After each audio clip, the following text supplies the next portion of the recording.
We're at the dawn of a brand new Formula 1 season. Of course, this one's taken a little bit longer to get started than we would have all liked, but for understandable reasons, we've had to wait until now.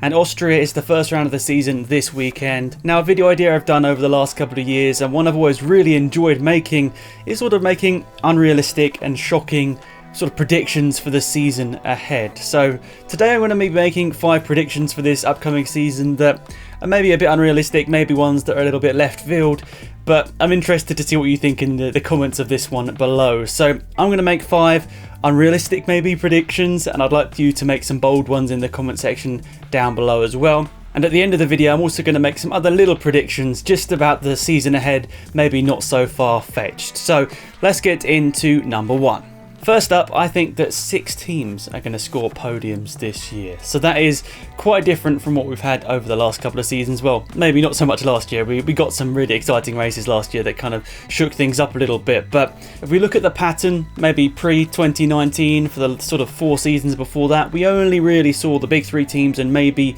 Racing Point on the podium. I know it did happen from time to time that another team got on the podium, but it was quite unlikely. So I'm going to go with a bit of a left field option here, that 6 teams are going to get on the podium. So the big 3, obviously Mercedes, Ferrari and Red Bull. Then I'm also going to say McLaren, Renault and Racing Point. Renault is probably the biggest shock here. I'm not 100% sure whether I can really say I think they'll get on the podium, but we'll see. I think that there'll be a crazy race this season because of the unpredictable nature of this year, the fact that it's going to be so sort of crammed in and we're going to get race after race after race. I think there are going to be errors, there are going to be teams making mistakes and just getting caught out with the sort of situation that we're in with the season, where it's sort of condensed into half the time it normally would be. So I think it's definitely down to other teams making mistakes than these teams being on the pace. I mean, it's generally the case anyway. Obviously you have those big 3 teams that are always going to be dominating the top 5. But I think Racing Point genuinely looks quite quick, so there'll probably be a track in the start of the season at least where they'll probably be matching and hopefully be up on the podium at some sort. Then obviously McLaren, obviously the best of the rest last year. We hope that they get a natural podium as well. And Renault, of course, I'm sort of just hoping that they're going to have a decent season. I don't really want them to pull out the Formula 1 because obviously a big manufacturer in Formula 1 is always good. But I'm just hoping that there'll be a scenario where Renault gets in the podium. Of course, it's most likely to be Daniel Ricciardo, but Esteban Ocon, a very quick driver as well, could be seeing him on the podium this year as well. Williams to score more than 10 points. It's not paid promotion. I just think that pre-season testing, it looked much stronger for Williams this year. Of course, they still didn't get as much running in as some of the other teams on the midfield. Let's be perfectly honest, 2019 couldn't have been much worse for a Formula 1 team. Of course, we saw in the 80s and the 70s teams were turning up and not even qualifying, but it was different rules and regulations back then.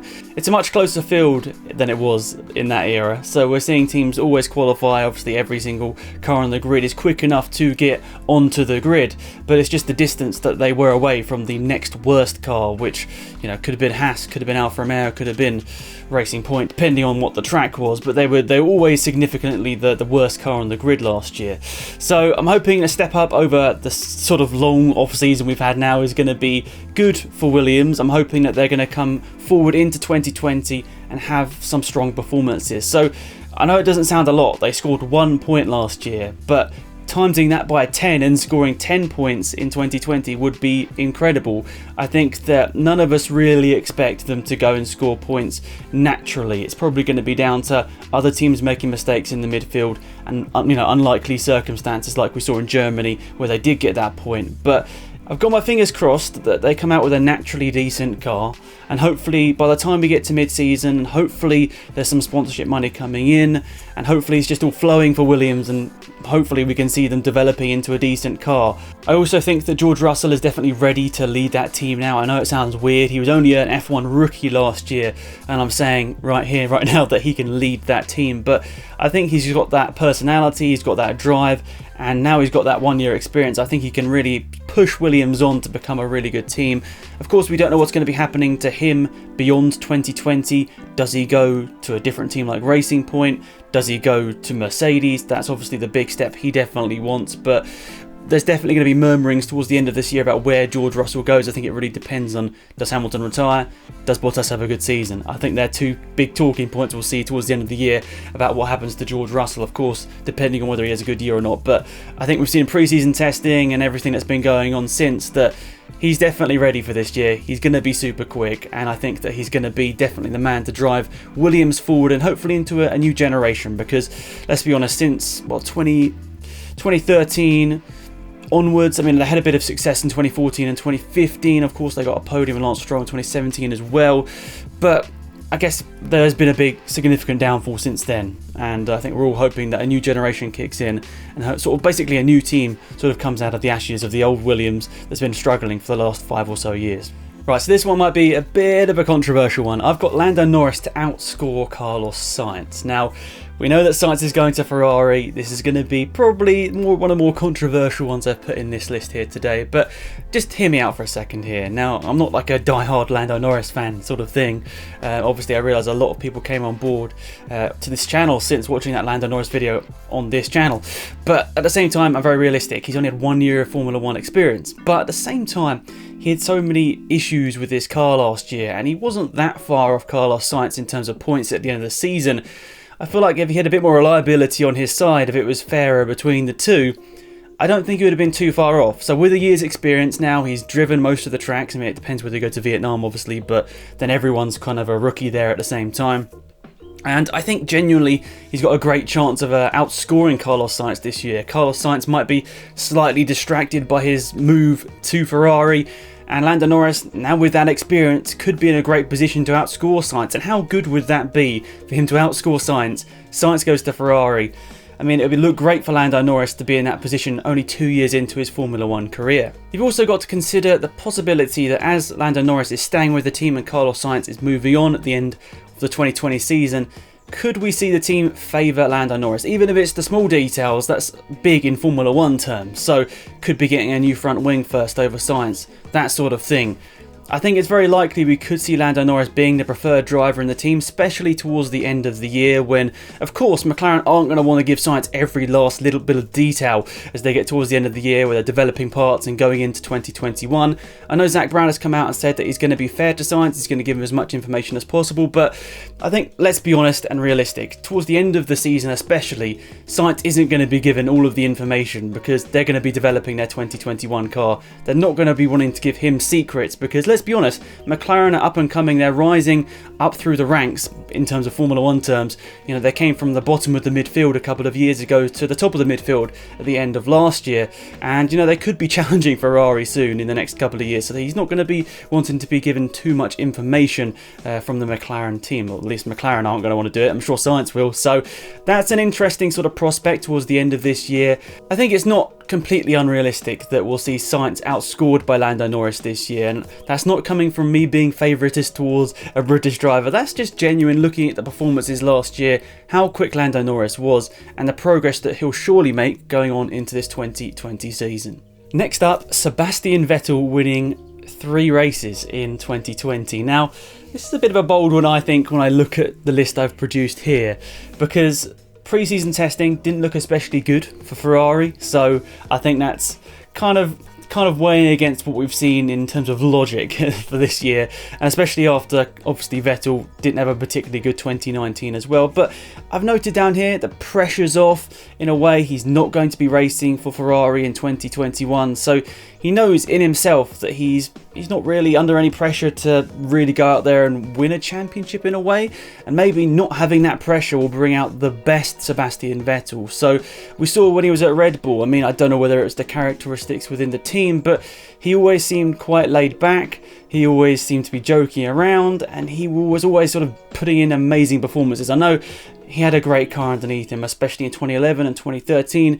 He just worked with that car in symphony, and it was just amazing to watch if you were a Vettel fan, not so much if you supported anyone else because it got a bit boring, but nonetheless, let's be honest, when Vettel doesn't have any pressure, I feel like, or has less pressure, I feel like he does perform. So we'll see. We look back to the 2010 World Championship in Abu Dhabi, the sort of pressure was off because it was unlikely he was going to win that one going into that event. then he comes out and wins the championship. But you could also say once the pressure does mount towards the end of the year, if he is in a place where he could be going for the championship in 2020, if that pressure comes back, maybe we might see Vettel making mistakes again. But at the same time, I don't like to think about that because, let's be perfectly honest, he is human, all of us make mistakes.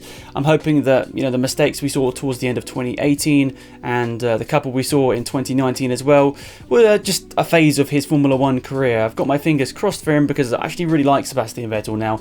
He's not like my favourite driver or anything, but I wanted to say that I really respect what he's done over the last couple of years, and he's really sort of come out, and I think a lot of the fans appreciate him a lot more now, maybe even more, that we know that he might not be racing in Formula 1 in 2021. Anyway, ramble over. I think 3 wins for Sebastian Vettel will be great. Obviously the car needs to be there for him. If the car's not anywhere near good enough, I don't think he's going to be getting 3 wins, especially because he's going to have Charles Leclerc alongside him, and we all know how good he is after now 2 seasons in Formula 1. It's likely he's going to be scoring a number of wins as well, but I've sort of focused on Vettel here because, of course, he had a rocky 2019 season, so I'm going to focus on him. Say he gets 3 wins. That'd be fantastic for Formula 1, I think, if he can do it. And if he can go for a championship in his last season with Ferrari, possibly last season in Formula 1, how good would that be? Okay, I'm leaving the biggest one till last. This is by far the biggest shocking prediction I've put in this video, and probably the most unlikely, let's be perfectly honest. I mean, a lot of people will want it to happen, but whether it happens or not, I think it's maybe a little bit unlikely, but I'm going to say it. I'm just going to throw it out there and maybe just go against the grain a little bit with this one. So, Valtteri Bottas, 2020 World Champion of Formula 1. Okay, yeah, I know it maybe is quite unrealistic considering we've seen the last sort of 3 or 4 years.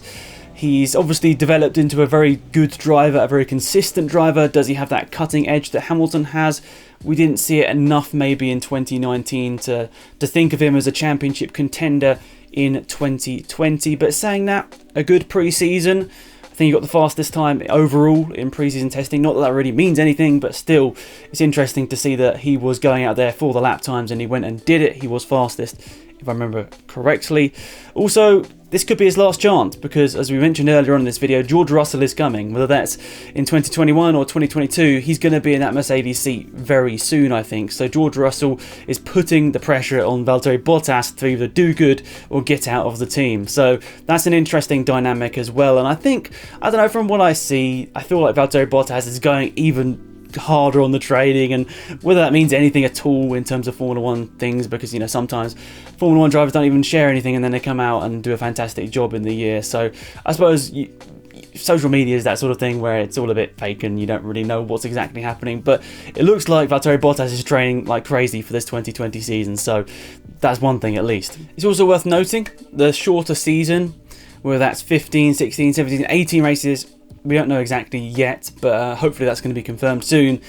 I think that shorter season is actually going to help Bottas because he struggles over a season to put it all together, I think. And obviously the less races there are, the less races there are for him to make mistakes. So the shorter season should help. Also worth mentioning, we start with a back-to-back at Austria, obviously.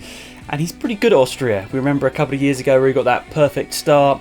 He was very quick here in the Williams as well. I think he got a couple of podiums for them in their time around the Austria circuit. So it's a track that Bottas does well at. Now, I'll mention it in a minute. I think that Austria is going to be a race where Red Bull are quick, but I think Bottas, if he can steal a win out of one of those 2 Austria races, he'll be in a very good position going into round 3, which is Hungary, I think, isn't it? And he might struggle a little bit more there because that's one of Hamilton's best tracks. We know that, especially after the 2019 performance. So all in all, I think we are looking forward to an exciting season. Of course, none of us wanted to wait this long for the F1 season to start, but very understandable for it to wait until a time where it is at least a little bit safer. Obviously, I'm looking forward to everyone getting back in the paddock and enjoying themselves, but making sure that it's safe for everyone is the main thing, and obviously making sure there's less people there is going to be vitally important for the sustainability of the 2020 season. And fingers crossed we don't have any more sort of postponements or issues, because of course this crazy thing that's going on around the world isn't really stopping. I mean, some people are trying to think that it's not still happening, but it's still happening. So we all need to take the precautions, and hopefully that means that the 2020 season is still sustainable. So before we finish the video, I've got a couple of other predictions to sort of go through without too much context, just to keep it short. But the 5 main predictions are the ones above, so feel free to criticise me down below about what you think of the 5 I've done there. But first off, off. Albon to get a podium in the first 6 races. Of course, he came very close at the end of 2019, but I think he'll go out there and get a podium early on in this 2020 season. Where that's going to be, I don't know, but I think it's quite likely it could come at Austria. Talking of Austria, I think that Max Verstappen is going to win one of those first 2 Austria races, whether it's the Austrian race or the Styrian race. I'm not too sure. It doesn't really matter. I think Red Bull are going to be quick when we get to Spielberg, and I think that Verstappen is going to capitalise on that opportunity and secure a victory early on in this season. Still on the Red Bull theme, I think they're going to be Mercedes' closest challenger this year. I think Christian Horner and the whole Red Bull team has come out and said that they're in the best position they are going into a year since 2013, where of course they won that championship and had a very dominant run towards the end of the year. So fingers crossed for Formula 1. There's a close battle between at least those 2 teams. Of course, we hope Ferrari get involved there as well. I also think that McLaren will end the season as best of the rest. So I think a lot of us predict from pre-season testing that Racing Point are going to go into this season with the best team outside the top 3, or the best car at least. So I think they'll probably start off strong, but I think the development race throughout the year will see McLaren overtake them. So I think we're going to see Racing Point start the season as best, but by the end of the season, I think we're going to see McLaren as the best of the rest, and they're the team that are going to be looking to snatch a podium if the top teams are making mistakes. And finally, just to throw a big one out there, just to maybe stir up a little bit of comment section controversy, I'm going to say that Lance Stroll finishes this season with more than 75 points. To put that into perspective, I think he got 21 points last year. I think he scored 40 points in his best season with Williams. So 75 points. Well, you can do the maths, especially in a shorter season. I didn't think about that. I didn't think about that when I wrote that. A shorter season, maybe not 75 points. I don't know. We'll leave it. It's probably not going to come true. But Lance Stroll to score 75 points or more, we'll see. But nonetheless, thank you for watching this video. As always, much appreciated. It's nice to do one of these videos. I haven't done one like this in quite a long time, actually. So it's nice to be back.